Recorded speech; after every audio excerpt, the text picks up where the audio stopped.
출애굽기 4장 27절로 31절 말씀입니다.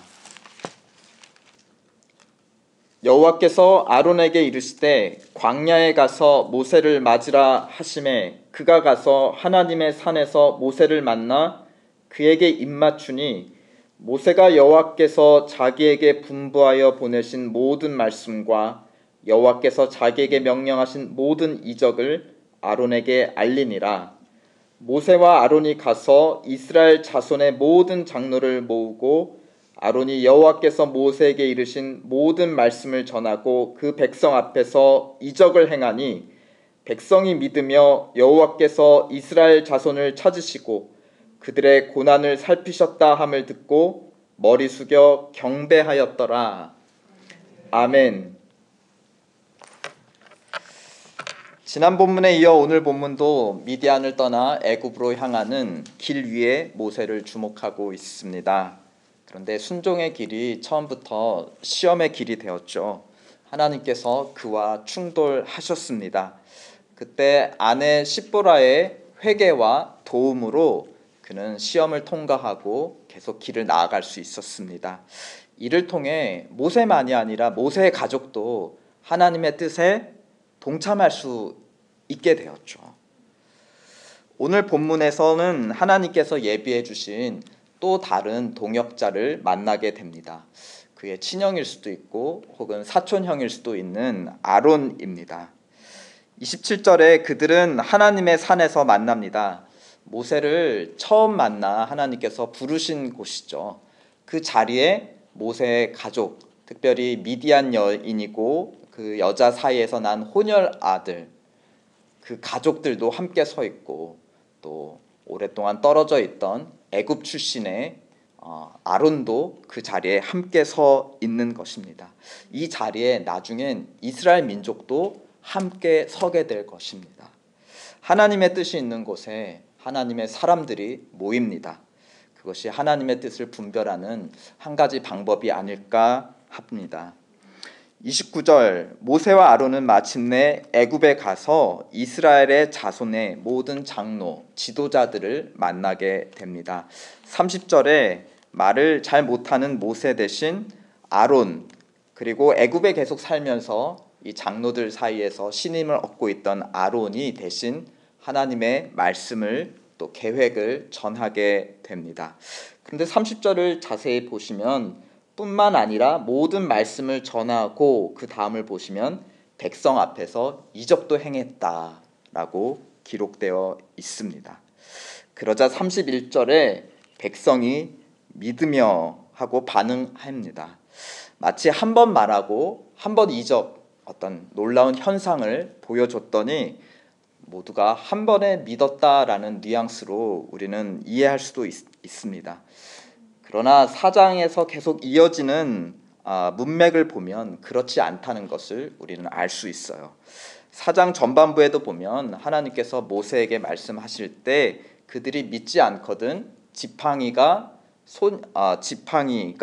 뱀이 되게 하고 또 손이 흰 문둥병이 되게 하고 또 나일강이 핏물로 변하게 하면 그제서야 그들이 믿으리라라고 예측하셨습니다. 말씀하셨습니다.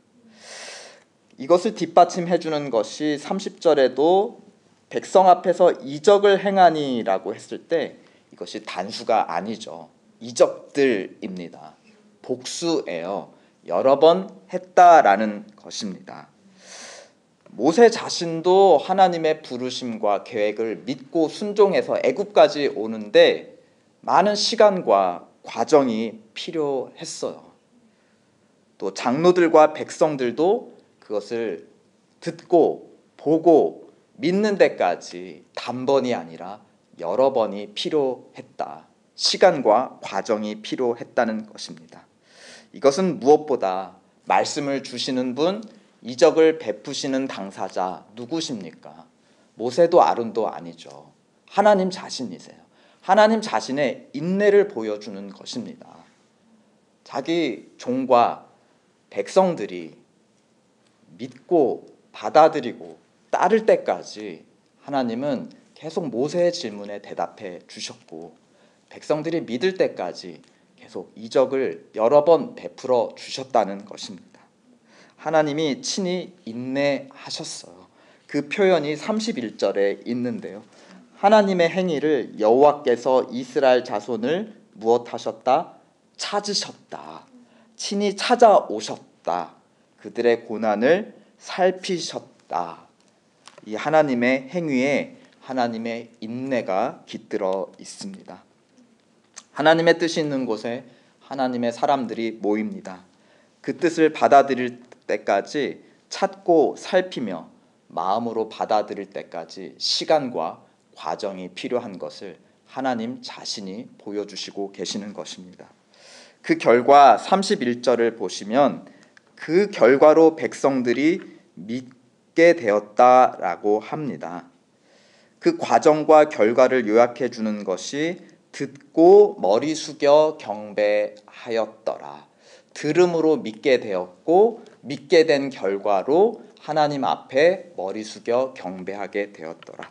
근데 여기서 흥미로운 것이 있습니다. 하나님의 말씀을 들었다는 언급이 됐는데 그 사이에 베풀어졌던 눈에 보였던 이적들을 보았다라는 표현은 없어요. 듣고 보아 하나님 앞에 머리 숙여 경배하였다가 아니라 듣고 머리 숙여 경배하였다. 왜 이적과 현상들, 놀라운 현상들에 대한 언급은 빠져 있는 것일까요?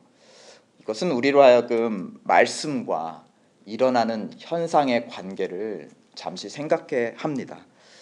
말씀은 주인이고 현상은 종들이죠.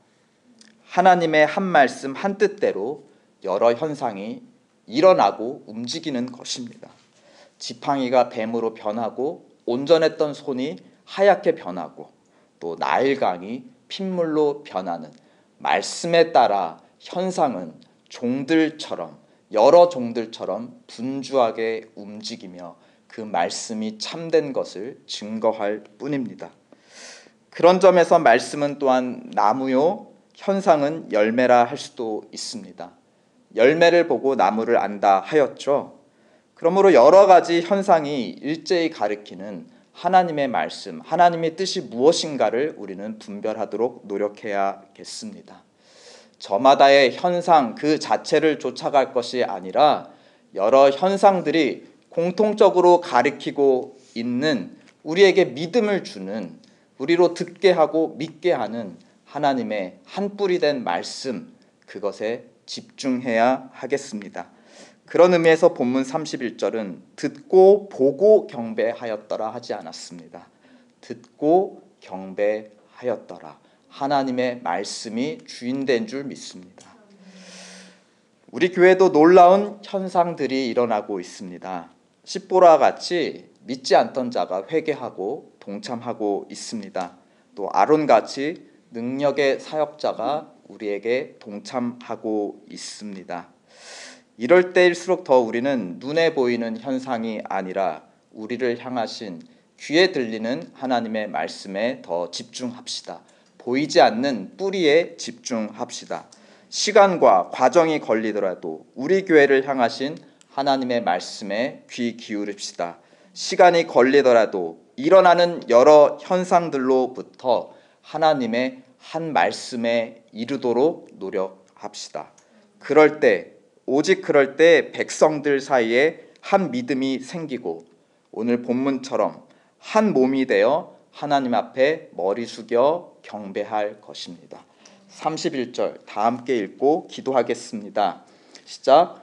백성이 믿으며 여호와께서 이스라엘 자손을 찾으시고 그들의 고난을 살피셨다 함을 듣고 머리 숙여 경배하였더라. 아멘. 기도하겠습니다.